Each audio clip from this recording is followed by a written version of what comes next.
لیکن وہ خود سوچتا ہے یہ ہم سوچواتے ہیں اس کو, ہم اس کو سمجھاتے ہیں یہ بٹن دبایا نا تو یہ سوچنا ہے تو نے.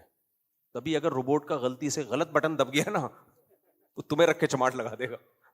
وہ ایک کلپ کسی نے بھیجا تھا کہ ایک روبوٹ سب کچھ صحیح بتا رہا ہے, ایک روبوٹ سب کچھ صحیح بتاتا تھا, تو اس کا ایک بٹن دب گیا ایک آدمی سے, وہ اب سچ بولنا شروع کر دی. اس میں سافٹ ویئر ایسے ڈالے ہوئے تھے جو پوچھو گے صحیح بتائے گا.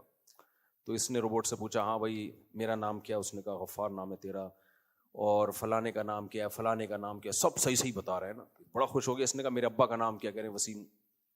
کہہ رہے یار میرے ابا کا نام تو ستار ہے.